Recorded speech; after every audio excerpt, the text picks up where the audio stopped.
Good evening आप सभी को। लक्ष्य परिवार में आपका स्वागत है। आई होप आप लोगों का हिंदी का पेपर बहुत अच्छा गया होगा। कुछ बच्चों का हमने पेपर रिव्यू किया था, पूछा भी था उनसे, उन लोगों ने बताया कि भाई पेपर अच्छा गया है सर, पेपर अच्छा गया है। बहुत खुशी हुई। आगे और आप लोगों के लिए बहुत बेस्ट विशेष हैं और अच्छी शुभकामनाएं हैं। और नेक्स्ट पेपर 10th के लिए मैथ का है, इसलिए हम आपको कुछ कोऑर्डिनेट ज्योमेट्री के कुछ फार्मूले लेके आए हैं। इनको आप लास्ट तक देखना और इनके बारे में जो है तैयारी करना अच्छे से, क्योंकि कोऑर्डिनेट ज्योमेट्री और ट्रिग्नोमेट्री ये 10th के मैथ के लिए बहुत इंपॉर्टेंट है। आइए ध्यान देते हैं इस पे। कोऑर्डिनेट ज्योमेट्री के ये फार्मूले लिखे गए हैं। सबसे पहले दो बिंदुओं Px1y1 तथा Qx2y2, जिनमें x1y1 और x2y2 इन बिंदुओं के निर्देशांक हैं, के बीच की दूरी अगर आपको निकालना हो तो d इक्वल टू होता है x1 माइनस x2 का whole square plus y1 minus y2 का होल स्क्वायर। या इसको आप इंटरचेंज कर देंगे, x2 माइनस x1 का whole square plus y2 minus y1 का होल स्क्वायर कर देंगे, तभी कोई फर्क नहीं पड़ेगा, क्योंकि अगर निगेटिव आएगा उसका भी पॉजिटिव हो जाता है, स्क्वायर पॉजिटिव हो जाता है। तो ध्यान देंगे आप, दो बिंदुओं के बीच की दूरी को under root x1 minus x2 का whole square plus y1 minus y2 का होल स्क्वायर, या under root x2 minus x1 का whole square plus y2 minus y1 का होल स्क्वायर, ये ध्यान देंगे आप।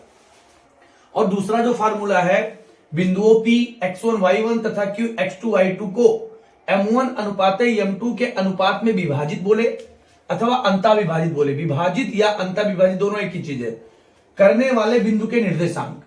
तो आपको ध्यान देना है, इसका जो फार्मूला है m1 x2 plus m2 x1 अपान m1 plus m2, m1 y2 plus m2 y1 अपान m1 प्लस m2। अंता विभाजित का है ये, या विभाजित का m1 x2 plus m2 x1 अपान m1 प्लस m2 और m1 y2 plus m2 y1 अपान m1 प्लस m2। ध्यान देंगे। उसके बाद तीसरा है बाह्य विभाजित का, बाह्यता विभाजित करने का। तो बाह्यता विभाजित करने में सिर्फ इतना ध्यान देना है कि m1 x2 जहां प्लस होता था वहीं हो जाता है minus, m1 x2 minus m2 x1 अपान m1 minus m2, comma m1 y2 minus m2 y1 अपान m1 माइनस m2। ये बाह्यता विभाजित का फार्मूला है। उसके बाद त्रिभुज का क्षेत्रफल, जबकि उसके तीनों शीर्षों के निर्देशांक क्रमशः जो भी हो दिए गए हों, x1 y1 x2 y2 और x3 y3, तो आपको क्या करना है, त्रिभुज का क्षेत्रफल बराबर होता है त्रिभुज का क्षेत्रफल बराबर 1/2 x1 y2 minus y3 plus x2 y3 minus y1 और plus x3 y1 minus y2। ये है त्रिभुज का क्षेत्रफल।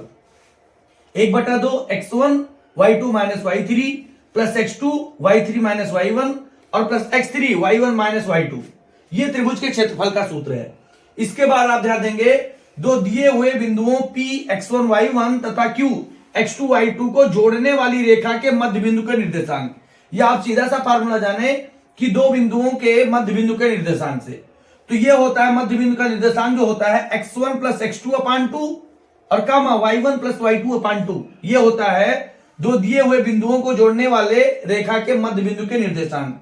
उसके बाद तीन बिंदु a x1 y1 b x2 y2 तथा c x3 y3 के संरेख होने का प्रतिबंध। संरेख होने का जो प्रतिबंध है वो है x1 y2 minus y3 plus x2 y3 minus y1 और plus x3 y1 minus y2 बराबर 0। अब आप ध्यान से इनको जो है नोट कर लेंगे और इन टाइप के जितने भी क्वेश्चन हो उनको आप सॉल्व कीजिए। गणित के लिए खूब जी तोड़ के मेहनत कीजिए। आपकी सफलता, आपकी जो है मेहनत बेकार नहीं जाएगी, बहुत आगे आप जाएंगे। आप माता पिता के साथ हमारा भी नाम रोशन कीजिए। बहुत धन्यवाद आपका।